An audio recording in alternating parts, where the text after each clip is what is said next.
façam o tal do triplo C.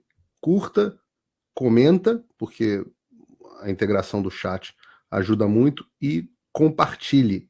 Você pode fazer essas 3 coisas que ajudam o algoritmo a aparecer. Mas eu não estou brincando não, pessoal. Dá uma paradinha agora de 1 segundo e clica no joinha, porque às vezes sabe, essa pessoa já está acostumada a ouvir isso. Não, é importante que você faça isso, porque se você não fizer, inclusive atrapalha o vídeo. Parece que o vídeo é menos relevante. Deveriam ter se utilizado de mais humanidade para com aquelas pessoas. Eu posso dizer para vocês sem medo também, a grande maioria estava apoiando o que estava acontecendo. Não estava nem dividido. Pois é, doutor, mas existe o brasileiro, e eu falo isso de uma posição muito confortável, tá, doutor? Eu podia estar dentro da Jovem Pan tranquilamente, eu podia estar vendendo os meus cursos, com minhas redes sociais arrebentando, eu podia estar numa posição muito tranquila.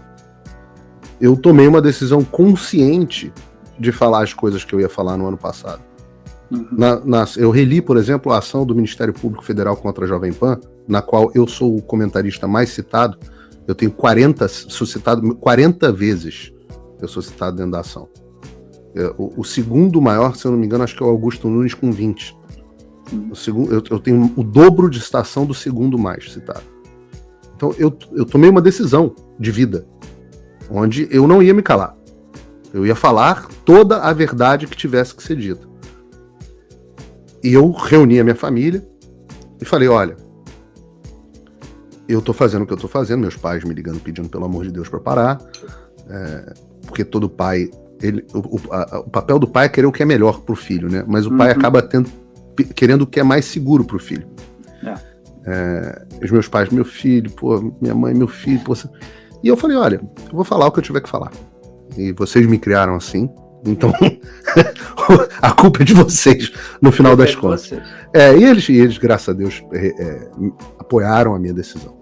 Minha ex-mulher, com quem eu tenho uma relação maravilhosa, desesperada. Pensa nas tuas filhas, etc. Como é que você vai sustentar elas, etc. Eles vão pra cima de vocês, vão bloquear, e Deus vai prover.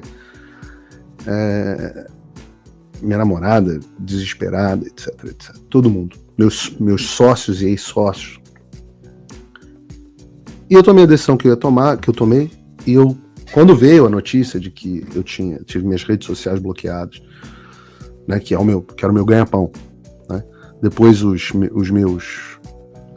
meu passaporte, que é a minha cidadania, sua cidadania no exterior é o seu passaporte, né?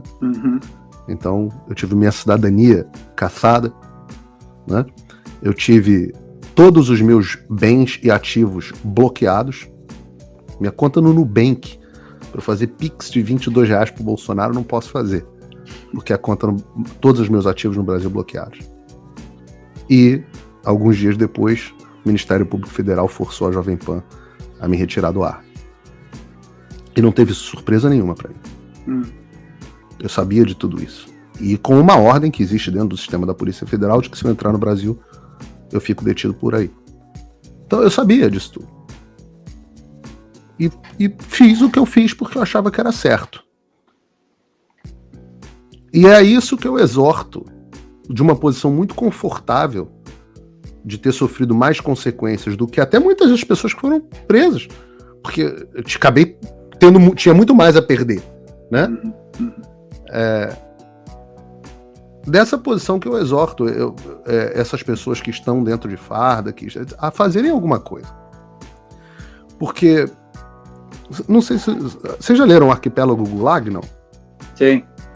Ainda não, mas tá na lista, tá comprado, inclusive. Eu não consegui ler todo, eu vou ser bem sincero, as pessoas contam que leem o livro todo. Primeiro que é gigante o livro, mas o livro me causou um mal-estar gigantesco. Mas o que o Solzhenitsyn mais me impressionou foi em relatar, porque tem um meia-culpa do Solzhenitsyn, onde ele diz, eu fui responsável pelo que aconteceu com a União Soviética. Eu sou responsável, porque eu fui cúmplice, eu aceitei esse tipo de coisa. Então os regimes totalitários, como eles se formam, eu vi muito isso quando eu fiz a entrevista do documentário Acolhidos, da Operação Acolhida dos refugiados da Venezuela. Os venezuelanos, você via que a sociedade foi cúmplice no processo de destruição moral que acontece e que permite que um regime totalitário se mantenha no poder. Então, claro que o Alexandre de Moraes é o maior responsável que o Brasil tem. Mas todos esses que deixam e se curvam e preferem se curvar a sofrer as consequências, sejam elas quais forem, todos esses têm a sua parcela de culpa. É a citação daquele pastor na Alemanha, né? Não gosto de falar pastor alemão, que no Brasil é outra coisa. O pastor mas que nasceu na Alemanha.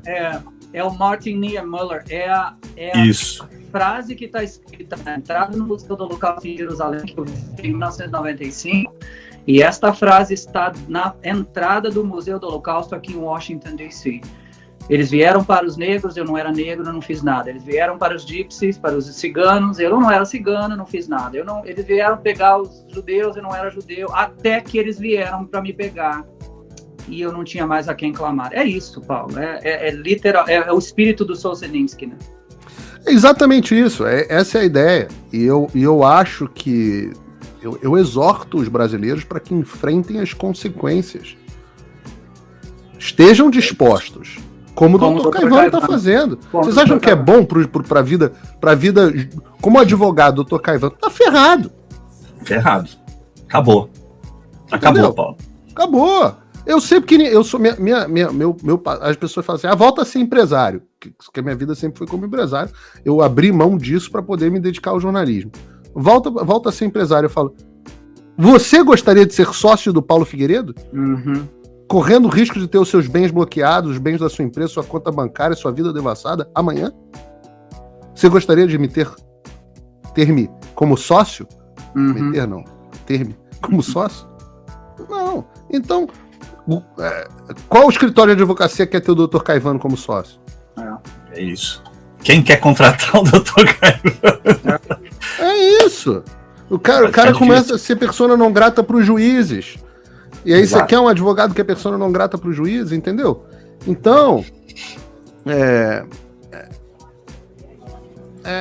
é isso. As pessoas... Aí eu não me compadeço, não, dos policiais que estão cumprindo ordens, Perfeito. Que apoiavam tudo isso. Não me compadeço, doutor. Lamento. Perfeito. Exorto para que sejam nobres. Eu tinha uma diferença... Eu fazia os Pingos nos Is com o Fernão Lara Mesquita. Uhum. E o Fernão é um gênio, cara maravilhoso.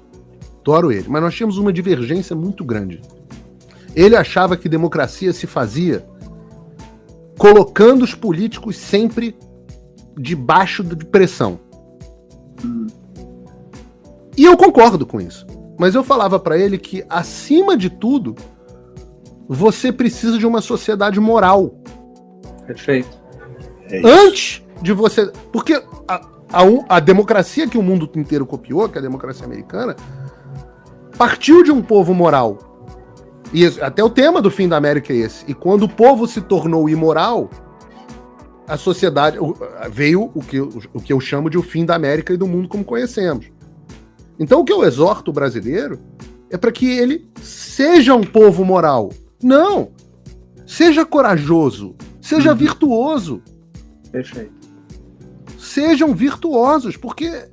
Agora é a hora. Agora é a hora. Enfrentem. Não se dobrem. Outro dia um amigo meu estava falando, não, a minha irmã, um amigo querido meu, a minha irmã, ela tem uma academia e agora ela teve que botar negócio de LGBTQ, XYZ, mas ela odeia isso porque ela é conservadora.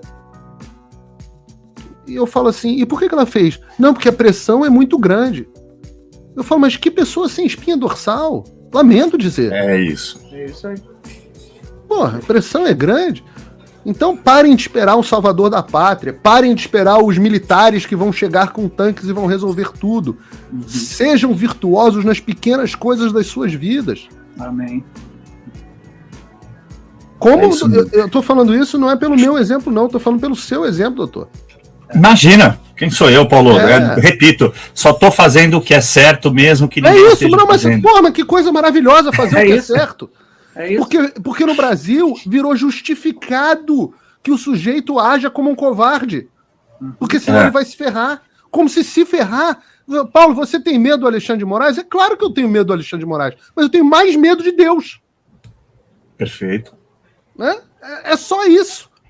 E da nossa própria consciência, né, Paulo? De eu ver uma injustiça e não fazer nada. Que para mim é Deus. Exatamente. E por isso que eu fui até lá naquele dia. Então, se houve um toque de Deus, né, como as pessoas dizem, um chamado, foi esse. Pô, peraí, tá tudo errado. Tem algo... Faça um tal do triplo C. Curta, comenta, porque a integração do chat ajuda muito, e compartilhe. Você pode fazer essas 3 coisas que ajudam o algoritmo a aparecer. Mas eu não estou brincando não, pessoal. Dá uma paradinha agora de 1 segundo e clica no joinha, porque às vezes essa pessoa já está acostumada a ouvir isso. Não, é importante que você faça isso, porque se você não fizer, inclusive atrapalha o vídeo. Parece que o vídeo é menos relevante.